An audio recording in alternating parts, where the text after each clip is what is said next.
If you had a chance to go to Asia, where would it be? Dun, dun, dun, dun, dun, dun. Taiwan. Of course I would go to Taiwan. Really? Yes. But your course, boyfriend's not Christina. even from Taiwan. He does not matter to me anymore. No, he does. He does. But Christina, since I met you, you just make me. I feel like I'm gonna get emotional. No. 嗨，大家好，欢迎回到我的频道，靠右边走。我是 Christina， 我是 Ella. No, I have a Chinese name. 安明雅，安全的安，明天的明，优雅的雅。I was born in Norwich in England and I grew up there, so I spent 18 years of my life in England, and then I came to Wellesley College for college. And so I've been here in the States for 5 years now. 上礼拜我们有拍一集是台湾跟美国的教育差别，但是因为你是英国教育，所以其实我们发现英国的教育其实跟台湾有很多蛮类似的地方。When I went to school in England, the history that we would learn was mainly European history. The languages that we studied were European languages, so I learned French and Spanish. And then the other language available was German. And it wasn't until my brother went to school, and he's 3 years below me, that they introduced Japanese. But that took a long time for the school to approve. French, Spanish, German were way more popular, and people considered them to be more practical since we were so close to Europe. But I really had never studied any Asian language, any Asian culture, until I came to America. For college, your major was East Asian Studies. So what was the transition into that? So it's a bit of a long story, but I will explain. In high school, I intended to study at university in the UK, and I applied for French and Spanish. But then I had an assembly where one of my teachers talked about this program called the Sutton Trust US program. The students on this program were high achieving students from low income backgrounds. So I thought, what the heck? Give it a shot. And I applied to the program, and luckily I was accepted. So there were 150 students from across the UK and Northern Ireland who were accepted into the program. Probably lots of students applied for this. I mean, it sounds like a great opportunity. Definitely. And all of the schools were like Ivy League schools. The schools that they encouraged us to apply to were, high-ranking US universities that offered good financial aid. I would have no means to pay for the American tuition, but with good financial aid, that's how I was able to get to Wellesley.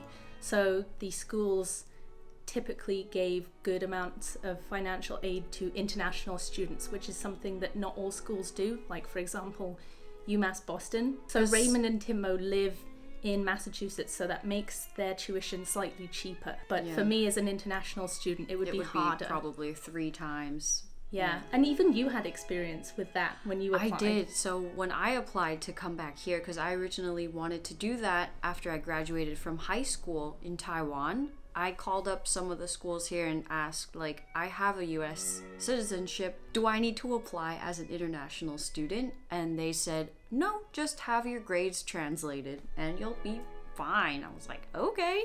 So I translated all of my grades from school and I applied for the colleges here. I took the SAT in Taiwan. There was very little places where they held these tests. I had to take the TOEFL, everything. And when I sent in my grades, they said, oh, sorry, you don't have biology, chemistry. These were in the US educational system. And because the school I went to, it had all education systems that were grades in Taiwan. So I had grades in Mandarin that I cannot translate for. And there were many gaps that I was unable to fill in. I went to a small community college. I had a financial aid as well. In the end, it was about $8,000 US for one semester. I had to take out a loan for that. So even till now, I am actually still paying that off because when I dropped out of school because I didn't think it was worth it. So I went back to Taiwan to finish university. And they said, oh, Taiwan is not listed as a country, so you have to start paying your loans now. Because usually you can wait till 6 months after you graduate college and then you start paying your loans. It makes sense because that's when you start working. Yeah. Right now I only have like this much left to pay, but at the time it was hard and I couldn't have done it without the financial help of my dad and me going to, you know, working 打工 and stuff. So Wellesley per year is 78,000, and that's times 4. But with my financial aid package, I was paying, you know, essentially close to 1%, which is so generous. It was something that I just couldn't turn down. I actually found out that I got in when I was at my Oxford interview, but my dad just was like, Ella, you have to go. You can't pass this up. My mum was a bit worried because it's me, it's my mum.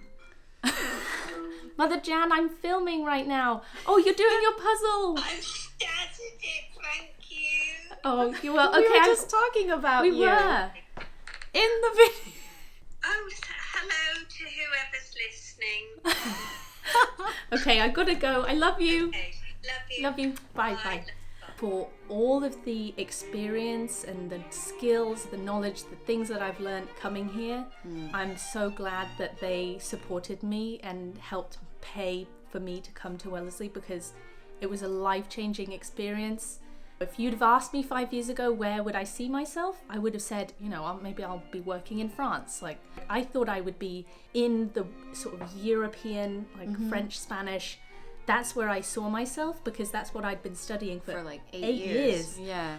But I came here. I'm an East Asian Studies major. I just, as someone who loves languages, I really wanted to push myself and to challenge my linguistic skills. So I picked Mandarin because I thought, if I'm coming all the way to the US, I want to just seize Carpe Diem, seize the day, study whatever I want to study.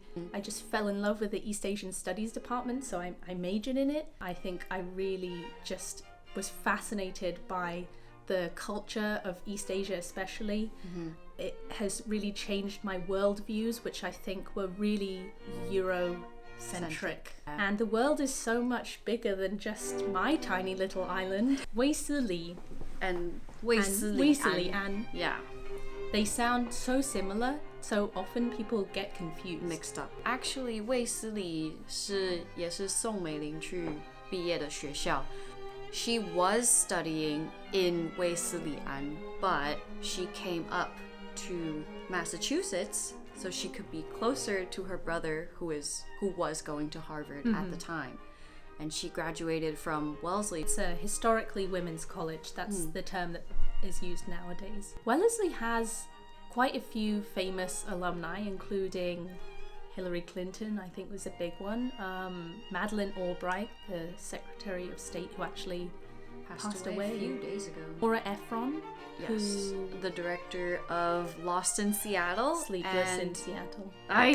Sleepless in Sleepless Seattle and When Harry Met Sally. Yes, which we both have not seen. No, we haven't seen it. It's probably a good movie from a woman director. Being in USA, like, do you have the opportunity to speak? Unfortunately, no. And even during college, the times that I would do the most speaking was in class.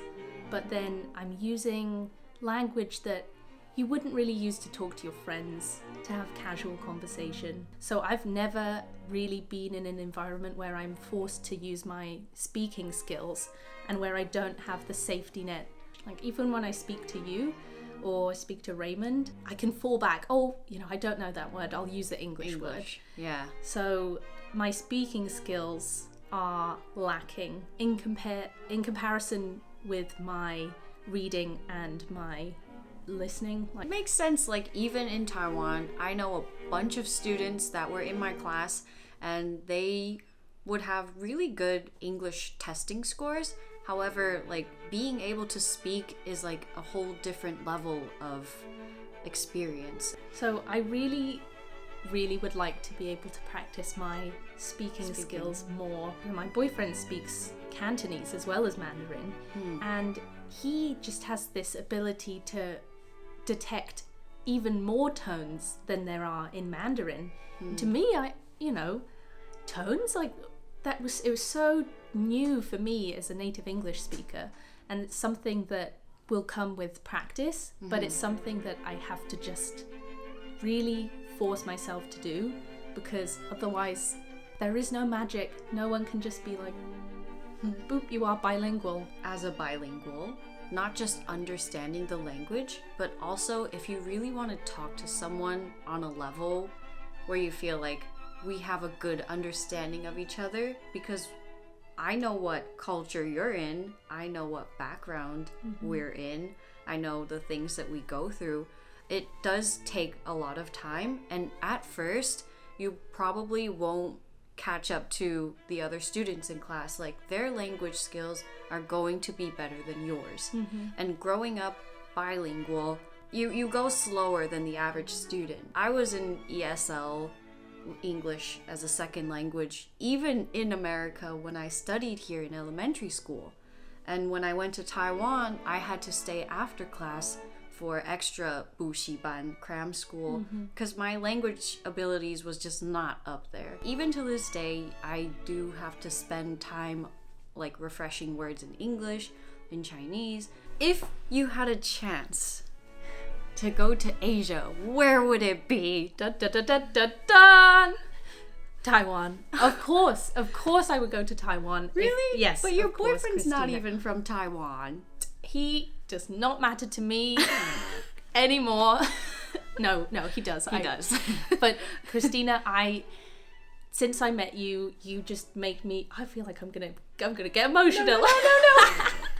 I really want to go to Taiwan, and I really wanted to go for your graduation. But then COVID, so she couldn't come. But I will go. I just can't wait. And I hope that things work out and that I'm able to come and visit, because I think that just from everything you've told me about Taiwan, nowhere is perfect, but because it means so much to you, it means so much to me. So I would love to visit.